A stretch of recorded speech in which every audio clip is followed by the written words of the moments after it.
The smoke was everywhere. It clawed at Sarah's lungs, thick and acrid, turning the familiar walls of her apartment into something unrecognizable, something monstrous. She pressed herself against the floor of her bedroom, her cheek against the carpet that was already warm beneath her, too warm. And she tried to remember everything she'd ever learned about fires. Stay low, cover your mouth, find an exit. But there was no exit.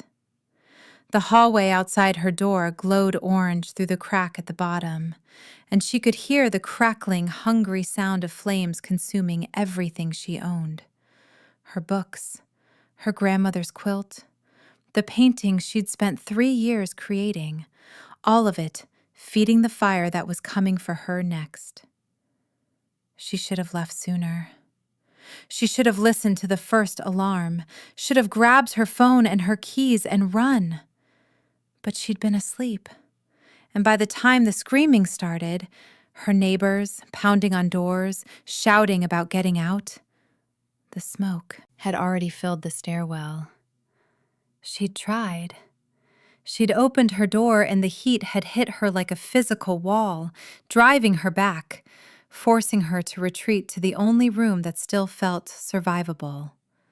Her bedroom. The window. She'd tried to open it, but the frame was warped from years of being painted shut, and her hands were shaking too hard to get any leverage. She'd screamed for help, screamed until her voice cracked and the smoke stole what was left. And then she'd dropped to the floor because she couldn't breathe standing up anymore. This is how I die, she thought. And the thought was strangely calm, almost peaceful. This is how it ends. 26 years old, alone in a burning building, and no one knows I'm here. She heard glass shatter somewhere below her. She heard voices, distant and authoritative, shouting commands she couldn't make out. She heard the rhythmic thump of boots on stairs, and she wanted to cry out, wanted to let them know she was here. But her throat was raw and useless, and all she could do was cough. The door to her bedroom burst open. She flinched, expecting fire, expecting the end. But instead, there was a figure in the doorway, massive and dark against the orange glow of the hallway. He was wearing full gear, the helmet and the coat and the mask that made him look like something from another world. And he moved toward her with a purpose that cut through the chaos like a blade. "I've got you. Can you walk?" She tried to answer. She tried to nod. But her body had stopped cooperating several minutes ago, and all she could do was reach for him, her fingers grasping at the heavy fabric of his coat. He didn't hesitate. He scooped her up like she weighed nothing, one arm under her knees and one supporting her back. And then he was moving, carrying her through the smoke and the heat and the destruction of everything she'd built for herself. She pressed her face against his chest, against the rough material of his coat, and she could feel his heartbeat, steady and strong despite the hell they were moving through. The stairs were worse than she'd imagined. Parts of them were missing, eaten away by the fire, and she could see flames licking at the walls on either side. But he navigated them like he'd done this 1,000 times, his boots finding solid footing where she would have fallen, his body shielding hers from the worst of the heat. "Almost there. Stay with me." She wanted to tell him that she wasn't going anywhere, that she couldn't go anywhere, that her entire existence had narrowed down to the feel of his arms around her and the sound of his voice in her ear. But she couldn't speak, couldn't do anything except hold on and trust that he would get her out of this. And then they were outside. The night air hit her like a revelation, cool and clean and full of oxygen, and she gasped, dragging it into her lungs in desperate gulps. There were lights everywhere, red and blue and white, flashing against the darkness, and people were shouting, moving, pulling equipment and stretchers and hoses. The building behind them was fully engulfed now, flames shooting from the windows, and she stared at it in horror, at the place that had been her home just an hour ago. He set her down on a stretcher that appeared out of nowhere, and suddenly there were other hands on her, checking her pulse, shining lights in her eyes, putting a mask over her face that pumped blessed, clean oxygen into her damaged lungs. But she couldn't stop looking at the building. She couldn't stop thinking about everything that was burning, everything she was losing, everything that was already gone. "Hey, look at me." She turned, and for the first time, she saw his face. He'd taken off his helmet and his mask, and beneath the soot and the sweat, he was younger than she'd expected. Strong jaw, tired eyes, hair that was dark and damp and plastered to his forehead. He was kneeling beside her stretcher, and his hand was on her arm, warm through the thin fabric of her pajamas. "You're going to be okay. The paramedics are going to take care of you. You're safe now." She wanted to thank him. She wanted to tell him that he'd saved her life, that she would never forget what he'd done, that she owed him everything. But all that came out was a harsh, rasping sob. And then she was crying, really crying, the kind of crying that came from somewhere deep and primal and couldn't be stopped. He didn't let go of her arm. He stayed there, kneeling on the pavement beside her stretcher, while the building burned and the paramedics worked and the world fell apart around them. And when they finally loaded her into the ambulance, his face was the last thing she saw before the doors closed. The hospital released her the next morning with instructions to rest, to drink water, to come back if she experienced any difficulty breathing. They gave her a pair of scrubs to wear because her pajamas were ruined, and they handed her a plastic bag containing her phone, cracked screen but still functional, and her keys, which were now useless because the apartment they opened no longer existed. Sarah sat in the waiting room for 20 minutes after they discharged her, trying to figure out what to do next. She had no wallet, no identification, no clothes, no shoes, no place to go. Her bank cards had been in her purse, which had been in her living room, which was now a pile of ash and debris. She could call her parents, but they were in Florida, and what would she even say? "Sorry to bother you, but I'm homeless now and I don't know what to do?" She was still sitting there, staring at her useless keys, when she heard his voice. "Sarah? Sarah Whitmore?" She looked up, and there he was, the firefighter from last night, except he wasn't wearing his gear anymore. He was in jeans and a gray t-shirt that stretched across broad shoulders, and he was carrying 2 cups of coffee, and he was looking at her like he couldn't quite believe what he was seeing. "How do you know my name?" "I asked the nurses. I wanted to check on you, make sure you were okay. They said you were being discharged this morning." He sat down in the chair next to her without asking permission, and he handed her one of the coffee cups. She took it automatically, her fingers wrapping around the warmth, and she realized she was shaking. She'd been shaking for a while, actually. She just hadn't noticed until now. "I'm Joshua Callister. I don't know if you remember." "I remember. You carried me out." "I was just doing my job." "Your job saved my life." He didn't seem to know what to say to that. He looked down at his coffee, then back at her, and she saw something flicker across his face. Discomfort, maybe, or embarrassment. She realized that he probably heard things like this all the time, that saving people was just Tuesday for him, and she felt suddenly foolish for making it weird. "Sorry. I'm sure you don't need me being all dramatic about it." "No, that's not..." He stopped, started again. It's not that. It's just, I've been doing this for 7 years, and it never gets easier to hear. The gratitude, I mean. It always catches me off guard. They sat in silence for a moment, both of them drinking their coffee, and Sarah tried to make her brain work. She needed a plan.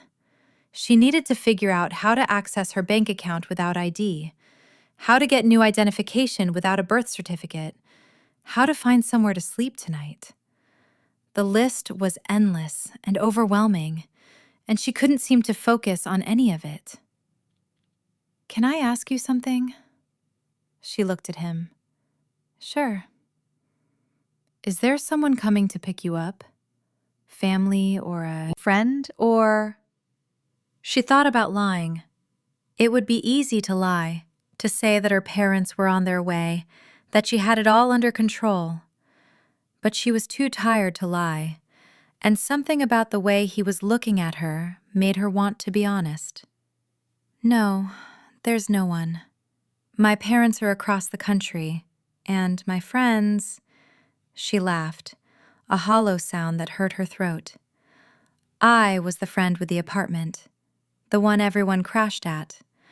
Now I don't have an apartment anymore, and I don't really have any right to ask them for help." "You have every right to ask them for help." "That's not how it works. They're not bad people, they're just busy. They have their own lives." He was quiet for a long moment. Then he said, very carefully, "I have a spare room." Sarah stared at him. "What?" "At my house. I have a spare room. It's not much, but it's clean, and there's a bed, and you could stay there until you figure things out." "I can't! You don't even know me!" "I know you just lost everything. I know you don't have anywhere to go. And I know that sitting in this hospital waiting room all day isn't going to help you get back on your feet." "But why would you? I mean, you've already done so much." "Because it's the right thing to do. Look, I'm not trying to be weird about it. I'm just offering you a place to crash for a few days while you sort things out. No strings attached, no expectations. Just help." She should say no. Every instinct she had was screaming at her to say no, to thank him politely and figure something else out. You didn't go home with strangers, even strangers who had saved your life. You didn't put yourself in vulnerable positions with people you just met. But she was so tired, and she had nothing. And the way he was looking at her, with that earnest concern in his eyes, made her believe, against all logic, against all reason, that he was exactly what he appeared to be. "Okay." He blinked. "Okay?" "Okay. Just for a few days, while I figure things out." His face broke into a smile, and she noticed for the first time how it transformed him. He looked younger when he smiled, less weary. She wondered how often he got to smile, doing the job he did.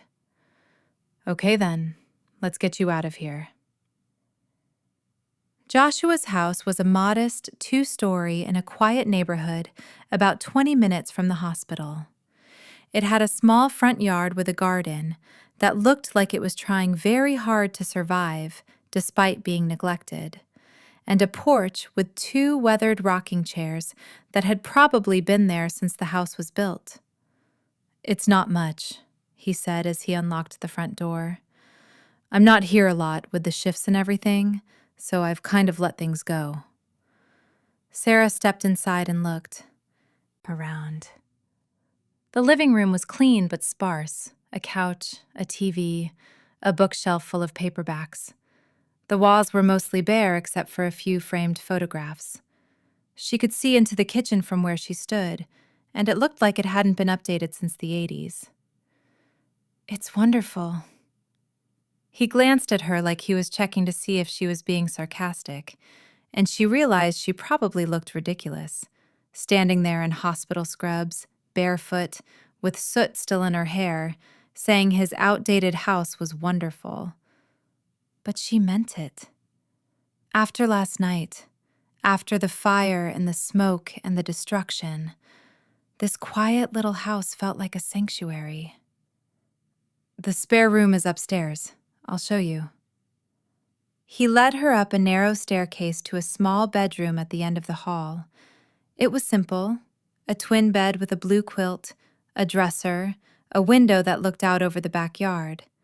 Clean, as he'd promised, and quiet in a way that made her chest ache. Bathroom's across the hall. Towels are in the closet. I'll find you some clothes. Something better than those scrubs, anyway. My sister left some stuff here last time she visited. You're about the same size, I think. Thank you. Really. I don't know how I can ever... Don't do that. You don't owe me anything, okay? You're going through something terrible, and I'm in a position to help. That's all this is. She nodded, but she didn't believe him. Not really. Because nobody did things like this without expecting something in return.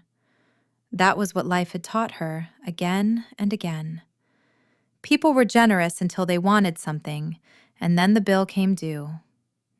But she was too exhausted to argue, and too desperate to turn down his kindness, so she just said, "Okay.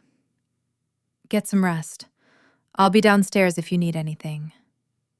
He left, closing the door gently behind him, and Sarah sat down on the edge of the bed. She looked around the room, at the blue quilt, at the simple dresser, at the window with its view of overgrown grass and a bird bath that had seen better days, and she waited for the tears to come. They didn't. She was cried out, apparently, hollowed out by everything she'd lost and everything she was still losing. So instead, she just sat there, listening to the sounds of Joshua moving around downstairs, and wondered what she was supposed to do now. She fell asleep before she could figure it out. When Sarah woke up, the room was dark and she had no idea where she was.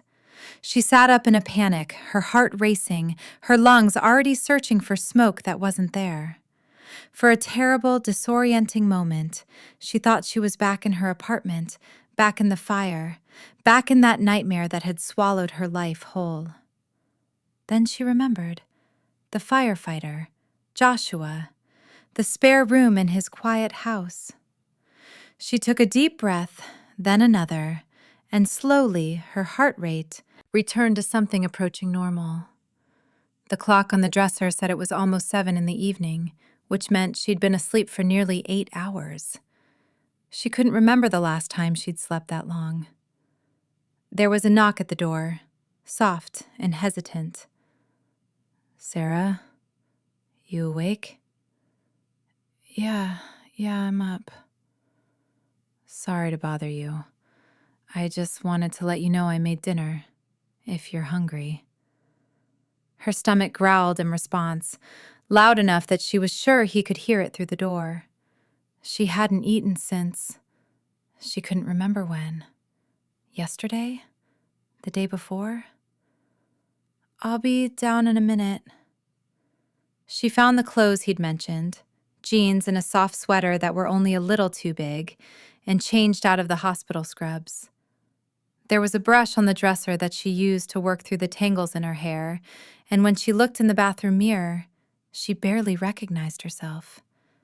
Her eyes were red-rimmed. Her skin was pale beneath the remnants of soot she hadn't managed to wash away, and she looked about a decade older than her 26 years. But she was alive. That was something. Downstairs, Joshua had set the small kitchen table for 2. There was pasta with some kind of red sauce, and a salad that looked like it had been assembled with more enthusiasm than skill, and a basket of bread that was definitely store-bought, but still smelled amazing.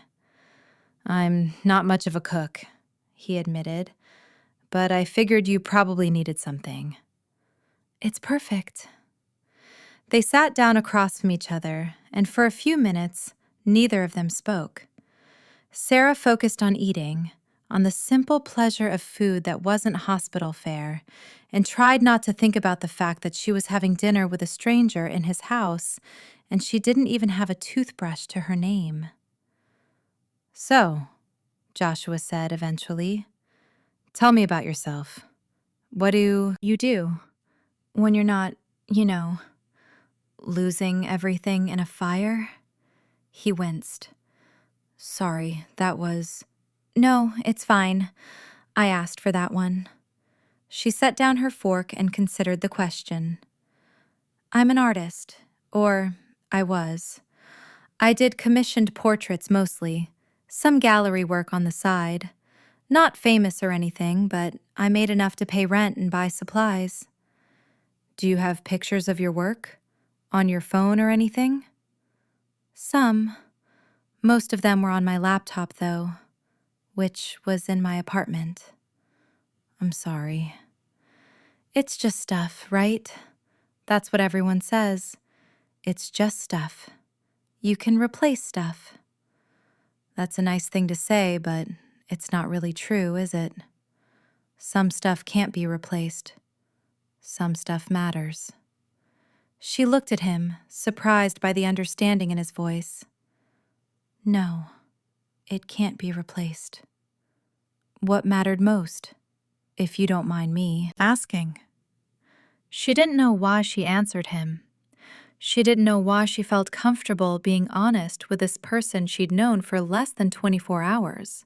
But something about the way he asked, like he actually wanted to know and wasn't just making conversation, made her want to tell him. "My grandmother's quilt. She made it for me when I was a baby. This ridiculous patchwork thing with fabric from all her old dresses. It was falling apart. I'd had it repaired twice. But it was hers, you know? It was the last piece of her I had. I'm sorry." "And my paintings. 3 years of work. I had the series I was building, these portraits of people at transitional moments in their lives. Weddings, funerals, graduations. I was almost done. I was going to approach galleries next month." "Sarah." "I know it's stupid. I know I should be grateful to be alive, and I am. I am grateful. But right now, it doesn't feel like enough. Right now, it just feels like I lost everything that made me who I am." The tears came then, the ones that had been waiting since the hospital. She covered her face with her hands and sobbed, ugly and raw and completely without dignity. And she expected Joshua to excuse himself, to give her space, to leave her alone with her grief the way polite people were supposed to. Instead, he moved his chair around the table until he was sitting next to her. He didn't touch her, didn't try to hug her or comfort her with platitudes. He just sat there, close enough that she could feel the warmth of him, and let her cry. "You didn't lose what made you who you are. You lost things. Important things, yes. Irreplaceable things. But the person who made those paintings, who loved that quilt, who built that life, she's still here. She's going to build something new. Maybe something even better." "How do you know that?" "Because she survived. Against all odds, in a situation where she shouldn't have, she survived. That tells me everything I need to know about what she's capable of." Sarah lifted her head and looked at him through tear-blurred eyes. He was sitting so close, his face open and earnest, and she felt something shift in her chest, something warm and terrifying and completely unexpected. "Why are you being so kind to me?" "Because you need it, and because I have it to give." She didn't know what to say to that, so she just nodded and wiped her eyes and tried to pull herself back together while the man who had saved her life sat beside her and waited for her to be ready to continue. The days passed in a strange, suspended rhythm. Sarah spent most of her time on the phone, with her bank, with the insurance company, with the landlord of her destroyed building, with government offices that required forms she didn't have for identification she couldn't prove. Every conversation felt like pushing a boulder uphill, and every small victory was immediately followed by 3 new obstacles. Joshua worked a rotating schedule, 24 hours on, 48 hours off. And on the days he was home, he seemed to find small ways to make her life easier. He drove her to the DMV for her replacement license. He helped her navigate the insurance claim process. He made dinner every night, terrible food that he clearly put effort into, and he never once made her feel like she was imposing. "You need a computer," he said one evening, about a week into her stay, "to do your work, to look for a new place, to, I don't know, feel like a person again." "I can't afford a computer." "I didn't say you were buying one. I have an old laptop in the closet. It's slow, but it works. You can use it until you get back on your feet." "Joshua, you've already done so much." "It's sitting in a closet." "Doing nothing. Just take it." So she took it, and when she opened it up and found that it was actually a fairly decent machine, definitely not old enough to be called outdated, she didn't say anything, because by then she was starting to understand that arguing with Joshua Callister was pointless. What she couldn't understand was why. Why this stranger had opened his home to her. Why he seemed genuinely invested in her recovery, her well-being, her future. Why he kept doing things for her without ever asking for anything in return. One evening, while they were sitting on the porch with cups of tea, Joshua had switched from coffee after she mentioned it bothered her throat. She finally asked, "Can I ask you something personal?" "Sure." "Why are you single?" He laughed, surprised.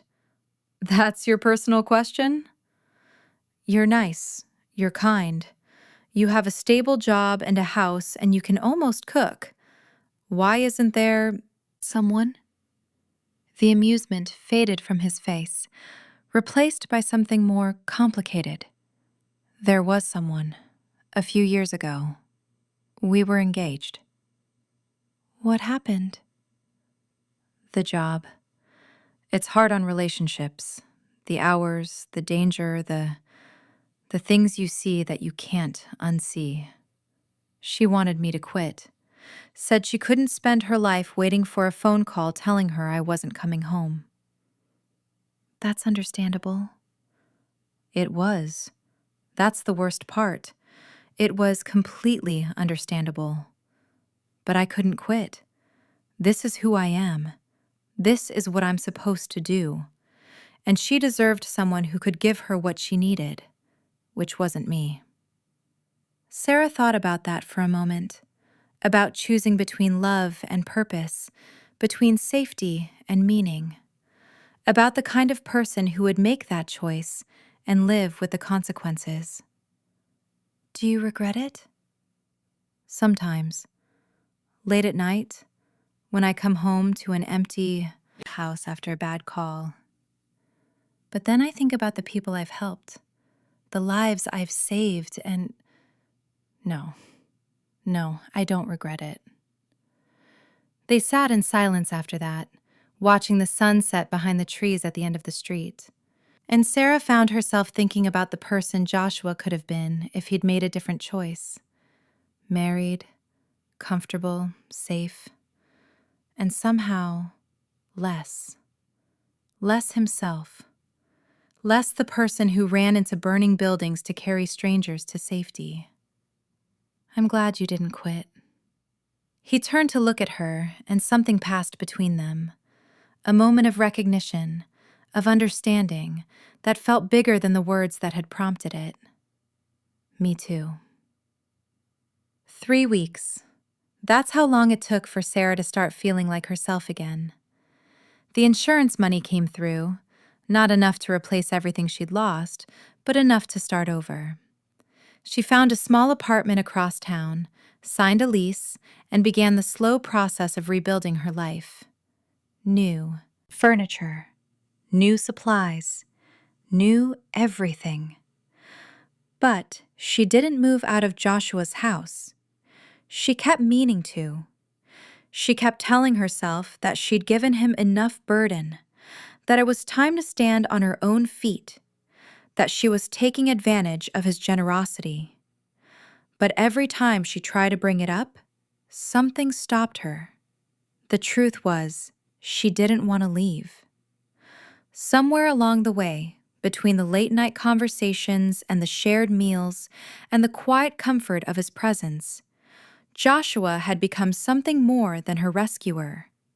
He had become her friend, her confidant, the person she looked forward to seeing at the end of the day.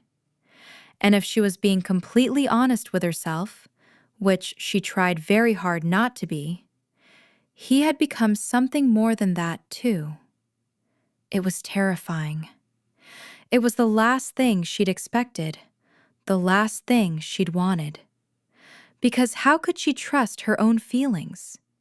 How could she know if what she felt was real, or just some twisted combination of gratitude and trauma and proximity? She'd read about this, studied it in college psychology classes, the way people formed attachments to those who saved them, the way the brain confused rescue with romance. It was a documented phenomenon, a well-known pattern, and she was absolutely not going to be another data point in that research. So she kept her feelings to herself.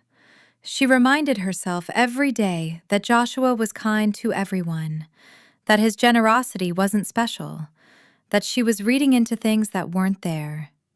And she started looking at apartments with renewed urgency, desperate to put some distance between herself and the feelings she couldn't afford to have. The night before she was supposed to move out, they sat on the porch again. It had become their ritual, this end-of-day conversation in the fading light. Tonight the air was warm, carrying the scent of the flowers that had started blooming in Joshua's neglected garden, flowers Sarah had planted, a small thank you for everything he'd done. So, tomorrow's the big day. Yep, back to the real world. You sure you're ready? There's no rush. You can stay as long as you need. I'm ready. I need to get on with my life. He was quiet for a long moment. When he spoke again, his voice was strange, strained in a way she'd never heard before. Sarah, I need to tell you something. Her heart stopped, actually stopped, for one terrifying second, and then restarted at double speed. Okay. I don't want you to leave. What? I know I shouldn't say that. I know there are 100 reasons why this is a bad idea, but I can't let you walk out of here tomorrow without being honest. These past few weeks, having you here, getting to know you, it's meant something to me. Something more than just helping someone who needed it. Joshua. I know what you're thinking. Trust me, I've thought about it too. That this is just some rescue fantasy, some trauma bonding thing that doesn't mean anything real. But I've been doing this job for 7 years, and I've never... He stopped, took a breath. I've never felt like this before. Not about anyone I've helped. Not even about the woman I was engaged to. Sarah didn't know what to say. Her heart was pounding so hard she could hear it in her ears, and her hands were shaking, and every instinct she had was screaming 2 different things at once. Run. Stay.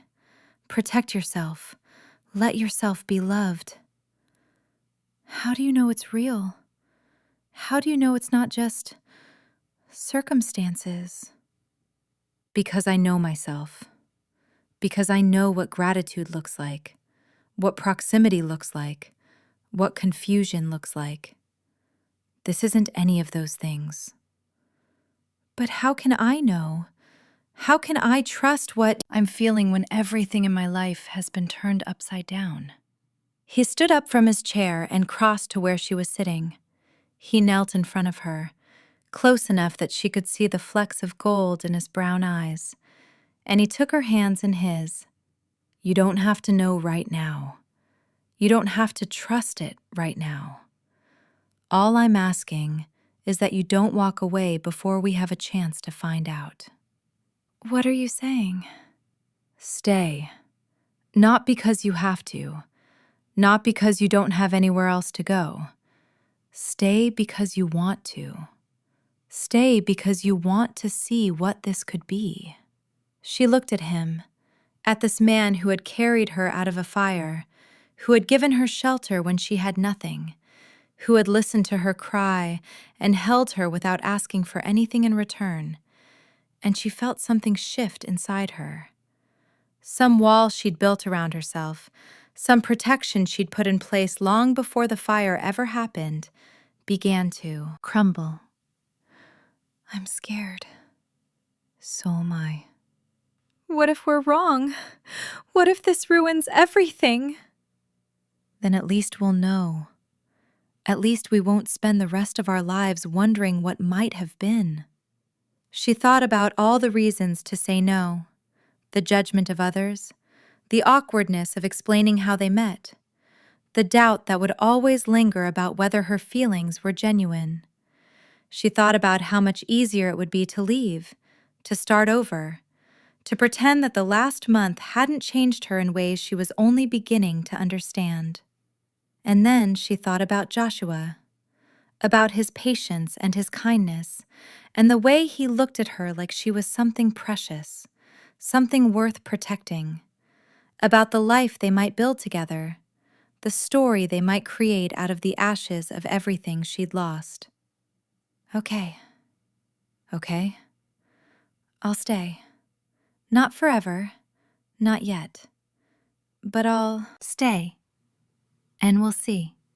He smiled then, that smile that transformed his face and made him look young and hopeful and impossibly happy. And when he leaned in and kissed her, soft and sweet and full of promise, she kissed him back. They took it slow. That was the agreement, unspoken but understood by both of them. They needed to be sure. They needed to prove, to themselves and to each other, that this was real. It wasn't easy. Joshua's colleagues at the fire station had opinions, strong opinions, some of them expressed within his hearing, and some of them whispered in corners when they thought he couldn't hear. They worried he was taking advantage. They worried he was setting himself up for heartbreak. They worried about professional ethics and power dynamics and all the things Sarah had worried about herself. They don't understand, he said one night after a particularly tense shift. They see the situation, but they don't see you. They don't see us. They're trying to protect you. They care about you. They can care about me while also respecting my choices. Sarah's friends had opinions too, the ones who finally emerged from their busy lives when they heard about the fire, offering couches and condolences a month too late. They thought she was moving too fast. They thought she was confusing gratitude with love. They thought she needed therapy, not a relationship. Don't you think it's a little unusual? Her friend Meredith asked, over coffee at a cafe they used to frequent together. Moving in with the guy who saved you? Falling in love with him? I didn't move in with him because I was in love with him. I moved in because I had nowhere else to go. The feelings came later. But how can you be sure those feelings aren't just... I'm sure because I know myself. I'm sure because I've spent weeks examining every thought and emotion I have, looking for evidence that this is something else. And there isn't any. This is just love. Plain and simple. Meredith didn't look convinced, but she didn't push it either, and that was something.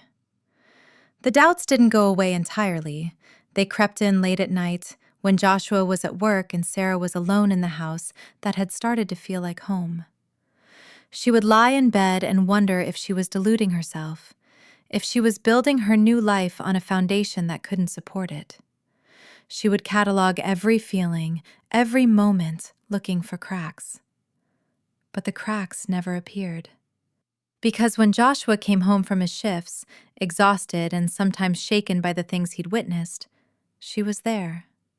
She learned to recognize the look in his eyes when a call had gone badly, the tension in his shoulders when someone hadn't made it.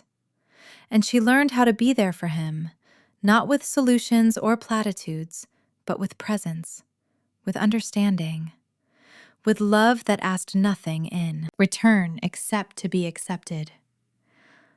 I lost a kid today, he said one night, his voice hollow.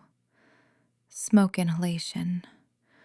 We got there as fast as we could, but it wasn't fast enough. I'm so sorry. I keep thinking about what I could have done differently. If I'd moved faster, if I'd found her sooner. You did everything you could. You always do. It doesn't feel like enough. She held him then, the way he'd held her all those weeks ago in his kitchen when she'd cried over everything she'd lost. She wrapped her arms around him and let him grieve, and she didn't try to fix it or explain it away. She just stayed. And when he finally looked up, his eyes red but clearer, he said, "Thank you for being here, for understanding. Always." It was a promise she intended to keep. 6 months. That's how long it took for Sarah to know with absolute certainty that what she felt was real. 6 months of late-night conversations and early morning coffees. 6 months of learning each other's rhythms, each other's habits, each other's wounds. 6 months of building something together that felt stronger and more real than anything she'd ever experienced. She had started painting again. Not the same series, that was gone forever, and she'd made her peace with it. But something new. Portraits of firefighters, of first responders, of the people who ran toward danger while everyone else ran away. She'd approached Joshua's station first, nervous and unsure, but they'd been welcoming. They'd sat for her, these men and women who'd been so skeptical of her relationship with Joshua, and they'd let her capture something true about who they were. The series was called Into the Fire, and it was the best work she'd ever done. On the night of her first gallery showing, Joshua stood beside her in a suit that clearly made him uncomfortable, watching strangers examine her paintings and whisper to each other about the emotion they conveyed. "You're incredible," he said quietly. "You know that, right?" I got lucky. The subject matter sells itself. No, this is all you. This is your talent, your vision, your hard work. Don't diminish it. She looked at him, at this man who believed in her so completely, who supported her so unconditionally, and she felt her heart swell with something that was beyond words. I love you. I love you too. No, I mean, I really love you. Not just, I'm grateful you saved my life, love. Not just, you're convenient and kind, love. Real love. The kind that scares me because of how much it matters. He smiled, That smile she'd fallen for in a hospital waiting room what felt like a lifetime ago. I know. I've known for a while. How? Because you stay. Not because you have to. Not because you have nowhere else to go. You stay because you want to. Because this, us, is what you choose. She thought about her apartment across town, the one she'd signed a lease for and then never moved into. She'd let it go after 2 months when it became clear that she wasn't leaving Joshua's house, their house, anytime soon.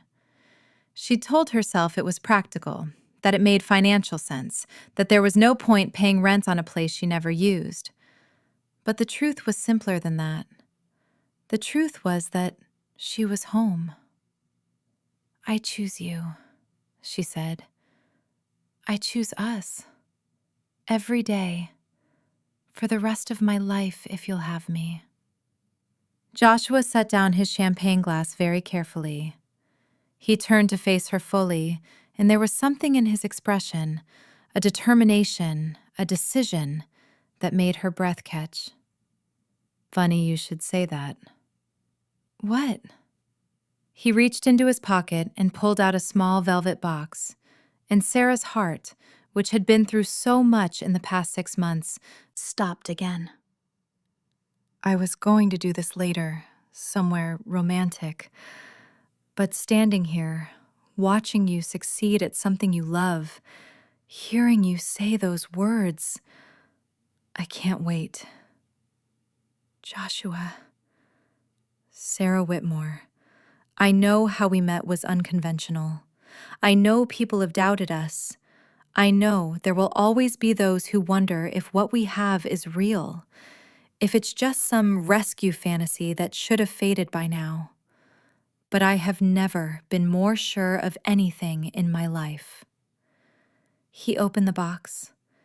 Inside was a ring, simple and elegant, a single diamond on a gold band that caught the gallery lights and scattered them across his hopeful face. You are the bravest person I've ever known. Not because you survived that fire, though you did, but because you let yourself love again after losing everything. You let yourself trust again. You let yourself build something new with someone who was, by all logic, exactly the wrong person to build it with. The right person. You were exactly the right person. Then marry me. Be my wife. Let me spend the rest of my life proving to you that taking a chance on us was the best decision you ever made. The gallery had gone quiet. Sarah became dimly aware that people were watching, that phones were being held up, that this moment was being witnessed by strangers who had no idea what they were really seeing. They saw a proposal, a romantic gesture. They didn't see the fire, the rescue, the weeks of doubt and struggle and slow, careful healing. They didn't see the conversations on the porch, the tears in the kitchen, the 1,000 small moments that had built this love from ash and circumstance into something unshakable. But Sarah saw it all. She saw the whole journey, from the moment Joshua had burst through her bedroom door to this moment here, in a gallery surrounded by her art and his love and a future she hadn't dared to imagine. Yes. Yes. Yes. Yes, I'll marry you. Yes, yes, 1,000 times yes. He slid the ring onto her finger with hands that were shaking almost as much as hers, and then he kissed her, right there in the middle of the gallery, while strangers applauded and her paintings watched over them, and the life she'd lost made way for the life she'd found. The wedding was small, intimate, just their closest friends and family, gathered in the backyard of the house where Sarah had recovered, where they had fallen in love, where they had built their life together. Joshua's colleagues came, even the ones who had doubted them at first. They'd seen the past year unfold, watched their skepticism be proven wrong again and again, and they showed up with genuine happiness and terrible dance moves, and stories about Joshua that made Sarah laugh until she cried. Her parents flew in from Florida, still slightly bewildered by how quickly their daughter's life had changed, but clearly delighted by the man she'd chosen. Her father had pulled Joshua aside the night before, and Sarah still didn't know exactly what had been said, but Joshua had come back with red eyes and a smile that wouldn't quit. "Your father told me that he'd never seen you this happy," he whispered to her as they stood at the makeshift altar waiting for the ceremony to begin. "He said that whatever I did to put that look on your face, I should keep doing it forever." "He's not wrong." "I intend to." The ceremony was simple. They'd written their own vows, and when it was Joshua's turn to speak, his voice was steady, but his eyes were bright. "Sarah, I've spent my career running into burning buildings. I've faced down fires that should have killed me, but nothing has ever scared me as much as the moment I almost let you walk out of my life. You are my home. You are my heart, and I will spend every day we have together being grateful that you gave us a chance." Sarah's vows were shorter.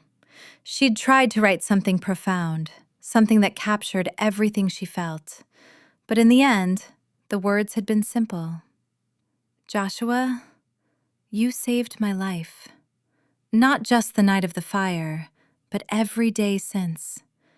You showed me what it means to be loved without conditions, supported without expectations, trusted without reservations.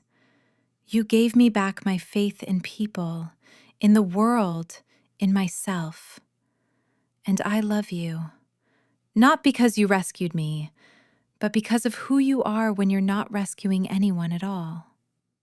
They exchanged rings, they kissed, and when they turned to face their gathered loved ones, Sarah saw something she hadn't expected to see. Meredith was crying.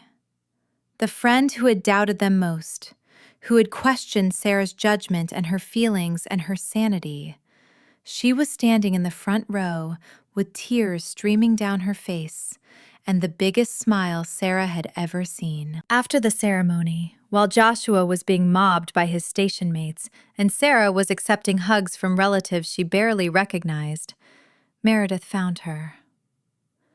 "I was wrong," she said without preamble. "I was so wrong about everything.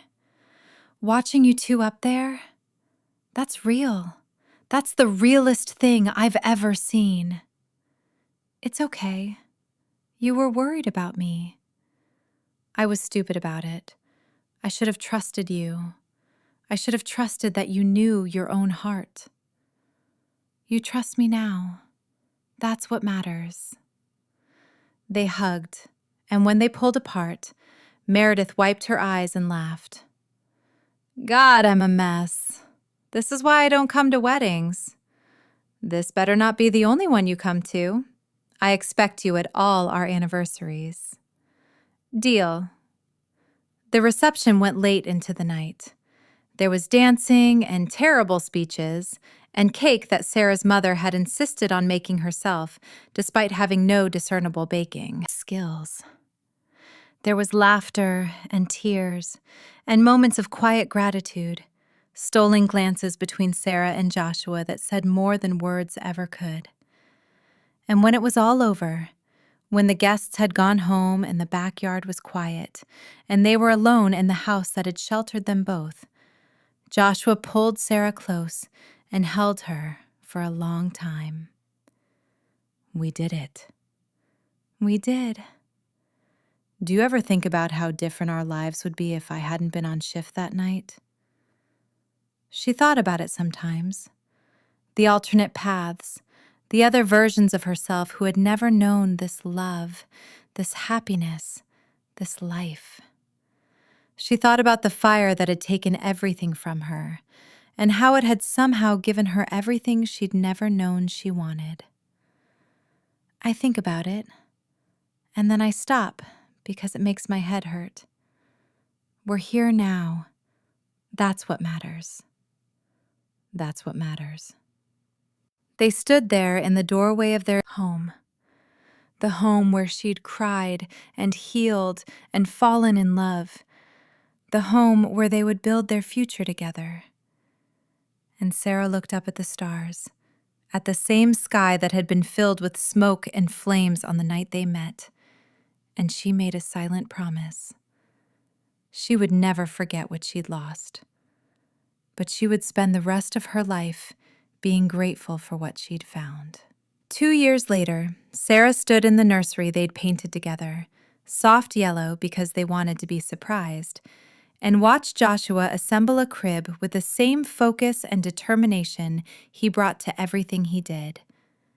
Her hand rested on the swell of her stomach, where their daughter was kicking up a storm, and she thought about all the moments that had led to this one: the fire, the rescue, the stranger who had offered her a place to stay and ended up giving her a home.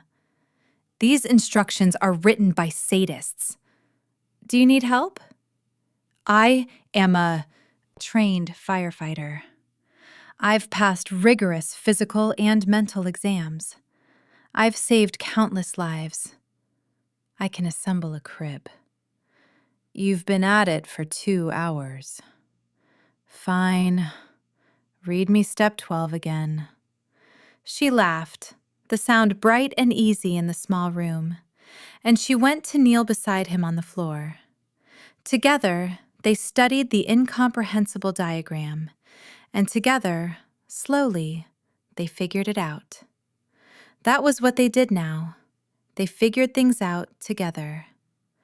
When the crib was finally assembled, slightly wobbly but structurally sound, they stood back and surveyed their work.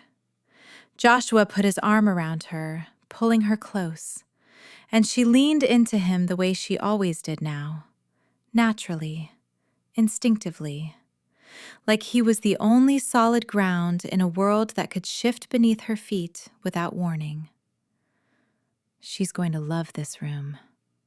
She's going to love everything.